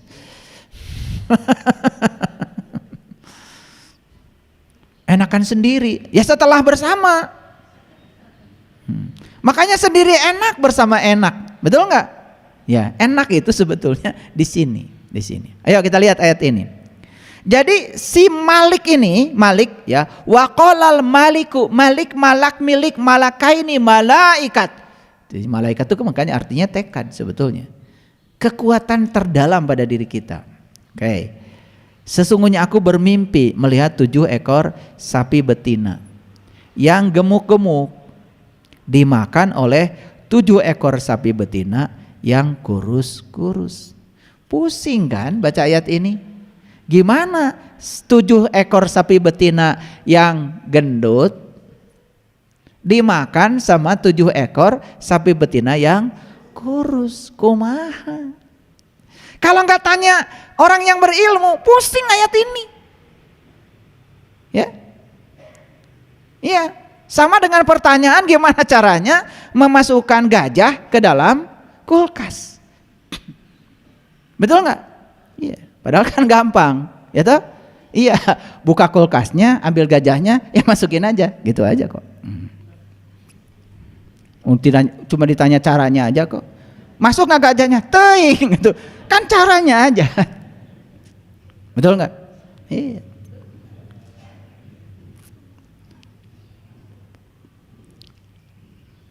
Ada yang tanya sama saya, guru, kenapa katanya kalau jodoh itu rata-rata laki-laki itu lebih tua daripada perempuan, atau paling tidak laki-lakinya seusia dengan perempuan. Jarang sekali laki-laki lebih muda daripada perempuan.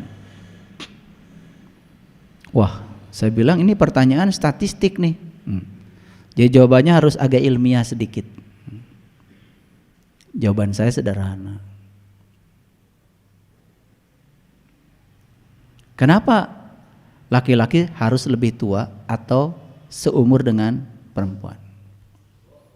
Karena ketika perempuan itu sudah mulai peot, kan laki-laki juga mulai kabur matanya, jadi kan seimbang. Jadi peotnya nggak kelihatan. Itu maksudnya sebetulnya. Iya kan? Ketika istrinya mulai peot kan dia juga katarak, betul nggak? Coba, yang katarak nggak bisa lihat kan? Ya istrinya peot, kan aman. Itu sebetulnya. Ya udah, hiburan aja supaya kalian nggak ngantuk. Karena di belakang sana tadi udah ada mulai yang ngagaleong ya. Aku bermimpi melihat 7 ekor sapi betina yang gemuk-gemuk dimakan oleh sapi betina yang kurus. Ini terpaksa nggak dibuka di sini rahasianya. Tapi yang sudah dibuka rahasia oleh saya kan pasti ngerti kan? Masa nggak ngerti? Ngerti kan? Sapi yang gemuk ditelan sama yang kurus gitu. Berarti kalau ditelan masuk nggak? Ya masuk. Sama seperti Nabi Yunus ditelan ikan. Sama. Paham maksud saya? Stop sampai situ, takut kebablasan. 7 bulir yang hijau dan 7 bulir lainnya yang kering. Yang hijau ketemu yang kering. Ngerti? Ya. Kan begitu seseorang meniti ke dalam diri, sudah ketemu dengan kode rahasia yang 7, kan yang kering jadi hijau. Betul nggak? Yang panas jadi dingin. Betul nggak? Iya. Betul kan? Kok banyak yang bengong? Ya kan? Ya. Setan yang asalnya liar jadi dicangcang kan? Biar pusing sekalian. Nah ini kenapa pusing? Karena kodenya belum ketemu. Yang sudah ketemu kodenya ketawa-ketawa. Oh itu maksudnya. Hebat ya Quran. Quran itu isinya kode semua.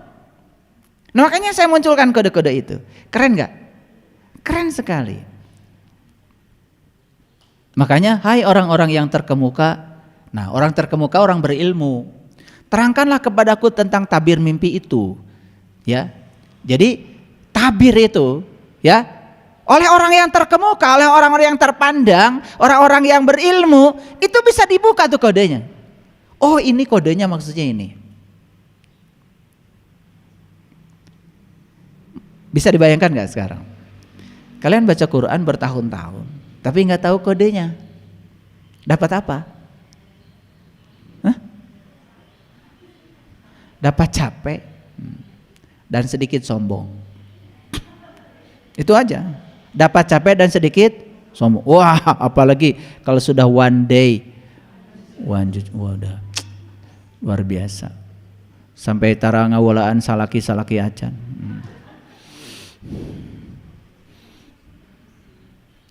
Soleh pisan. Cek manehna. Ya. Nah, kita lihat ayat lain. Saya buka. Ini rahasia juga. Jadi sebenarnya kalau saya bukakan ini terlalu banyak ya, ini kode rahasia itu. Cuman ya sayang sekali ya kita tidak tahu. Tapi ini kan supaya para sahabat jadi bingung kan? Pokoknya ngaji dengan saya, bingung itu udah bagus. Gitu. Bingung itu tandanya mikir. Ya.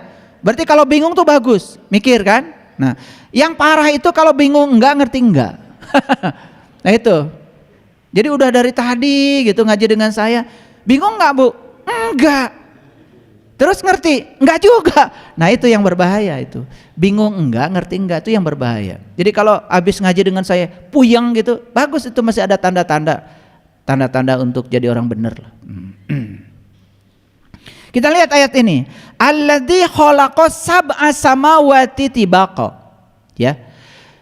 Yang telah menciptakan 7 langit berlapis-lapis. 7 langit. Nah. Ini lihat saya semuanya. Kalau saya bicara langit, pasti kalian keluar kan? Betul nggak? Mana langit? Itu yang biru katanya.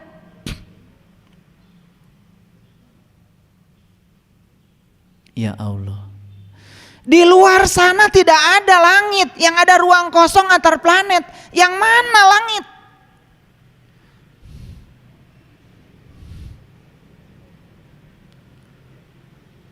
Yang warna biru itu bohong. Kalau kita juga ke atas tembus, nggak ada kok. Malah kebalik kok. Begitu kita naik pesawat dari atas ke bawah, yang bawah malah kelihatan biru. Biru itu tipuan mata karena pembelokan cahaya, disebutnya dispersi cahaya bahasa fisikanya. Gunung dari dekat kelihatan nggak biru, tapi dari jauh kan biru, betul nggak? Deketin tuh gunung nggak biru. Ada nggak biru itu? Gak ada. Kalau gitu langit biru ada gak? Gak ada. Nah yang kalian sebut langit itu yang mana? Selama ini kan gak jelas alamatnya. Nah yang 7 lapis yang mana? Tahu lapis? Lapis legit. Kan ada kelihatan lapis-lapisnya. Nah sekarang 7 lapis langit. Saha nu nyeuna? Gimana cara membatasinya? Yang ada tuh ruang kosong tanpa batas. Terus mana langit? Ternyata langit yang dibicarakan di Quran itu tidak keluar dari diri kita. Ini kode rahasia untuk meniti ke dalam diri. Makanya setelah bertemu 7 lapis langit dalam diri, puncak terakhirnya bertemulah puncaknya kesadaran yang disebut dengan Sidratil Muntaha. Ternyata Nabi Muhammad pun menyampaikan ya, 7 lapis langit itu menyatakan 7 lapis kesadaran. Jadi langit itu lambang dari kesadaran. 7 lapis langit artinya adalah 7 lapis kesadaran pada diri manusia. Puncak kesadaran tertingginya namanya adalah Sidrah Al-Muntaha, puncak kesadaran. Nah, yang 7 lapis kesadaran apa? Dilambangkan dalam perjalanan Isra Mi'raj. Yang pertama adalah lapisan kesadaran Adam, lapisan kesadaran Yahya, lapisan kesadaran Yusuf, lapisan kesadaran Idris, lapisan kesadaran Harun, lapisan kesadaran Musa, lapisan kesadaran Ibrahim, puncaknya lapisan kesadaran yang tertinggi namanya Sidrah Al-Muntaha. Itulah lapisan-lapisan kesadaran yang harus kita capai. Nah sekarang kita ada di lapisan kesadaran yang mana? Lapisan kesadaran yang paling rendah adalah Adam. Adam itu materi. Lapisan kesadaran materi. Coba. Lapisan kesadaran yang kedua, lapisan kesadaran Yahya. Yahya itu hidup. Hidup itu energi. Materi dengan energi itu setara. Kita ada di lapisan mana? Mohon maaf, kalau diuji, materi pun kita tidak masuk. Kenapa? Ngerti nggak materi itu apa? Nggak ngerti. Lolong bonconong, melihat sesuatu nggak pernah tahu pesannya apa. Jadi lapisan kesadaran yang pertama aja kita belum tahu, gimana yang kedua? Gimana mencapai Sidrah Al-Muntaha? Coba. Lolong bonconong. Kenapa? Karena masih tertutup mata kolbunya. Poek. Dalam kegelapan semuanya tidak akan terlihat.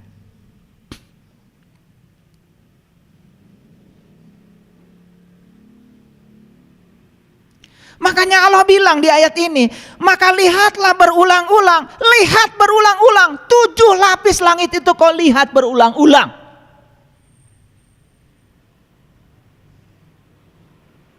Keluar gitu, Barimoyan. Itu namanya MUI. Tahu MUI? Moyan Unggal Isuk.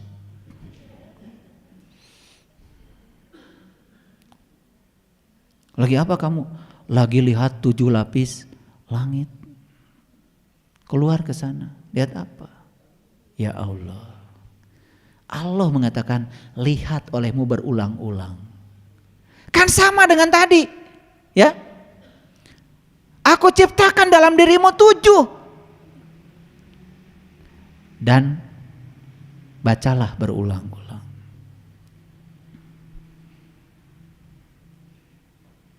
Hebat gak kode rahasia Quran?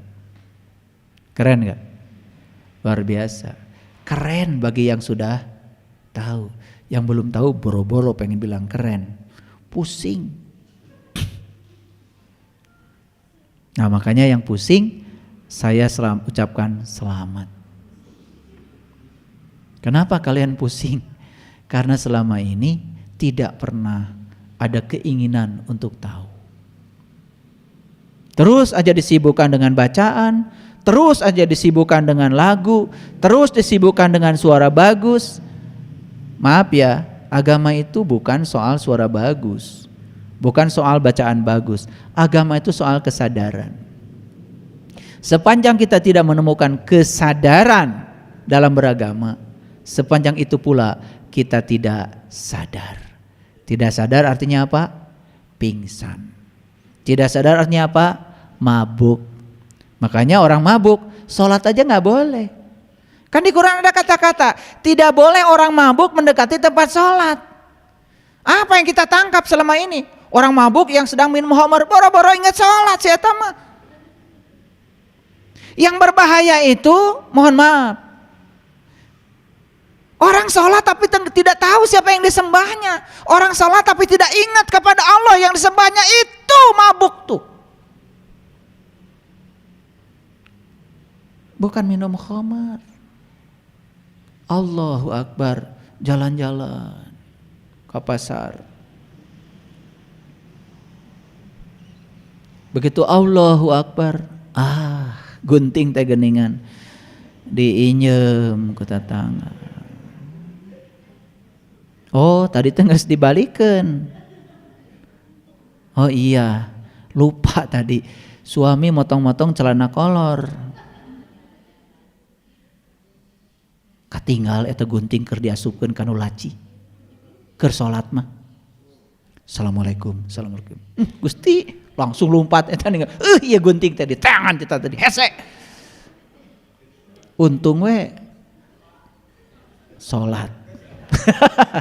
Eta salatnya ngan gunting tapi nyembah Allah cenah.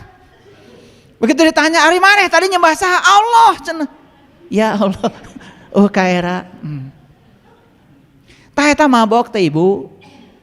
Bukan minum homer. Orang yang sedang minum homer, boro-boro inget sholat. Yang berbahaya itu orang sholat tapi nggak inget Allah. Tah eta mabok teh. Karena kita nggak ngerti. Pengertian mabok tuh diartikan menurut otak kita sendiri. Tidak pernah ditanya maksud ayat itu apa. Makanya pantas kalau di Quran Allah mengatakan sesungguhnya orang munafik itu yang sholat. Satu sholatnya malas, dua sholatnya ria, yang ketiga sholatnya gak ingat Allah. Walaupun ingat sama Allah ingatnya sedikit. Wala yazkurunallaha illa qalila. Yang ingat sedikit aja pada Allah munafik. Komo atuh nu teu ingat sama sekali. Nu sholat wae munafik atau komo nu teu sholat.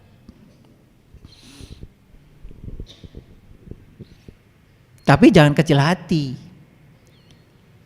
Ayah, tetangga saya itu sholatnya rajin. Terus itu ngomongin orangnya. Tekun banget. Terus masalahnya apa? Tadinya dia mau kurnaon sholat. Maneh masih kena ngomongkeun batur. Lalu jawaban saya apa? Bu, sholat aja. Dia masih ngomongin orang tekunnya kayak gitu. Kamu mau sholat? Itu berpikir positif namanya. Ya. Itu orang pulang umroh, peditnya luar biasa. Umroh aja pelitnya kayak gitu. Gimana gak umroh? Itu berpikir positif namanya. Paham? Awas, jangan cari pembenaran. Kalian suka cari pembenaran. Mending kita sholat tuh. Jadi salah mengambil kesimpulan. Ya, oke. Sudah banyak saya bukakan rahasia. Kode-kodenya banyak. Kalau saya bukakan lagi tambah panjang. Nah, supaya bingungnya tidak kepanjangan, stop sampai di sini. Karena nanti saya juga jadi bingung. Kalau kalian tambah bingung. Karena kalau saya menjelaskan tidak boleh terlalu jelas. Karena terlalu jelas itu jadi tidak jelas. Betul nggak? Kelelawar tuh nggak bisa lihat apa-apa siang hari karena terlalu jelas. Malam baru bisa lihat. Ya, gitu. Makanya mohon maaf hari ini kode rahasianya tidak terlalu jelas. Supaya tambah tidak jelas. Silakan mencari sendiri karena semua kode sudah ada dalam diri kalian. Allah sudah memberikan kepada kalian akal untuk berpikir, renungi apa yang saya sampaikan. Semoga ini bisa menjadi bahan untuk renungan. Terima kasih. Assalamualaikum warahmatullahi wabarakatuh.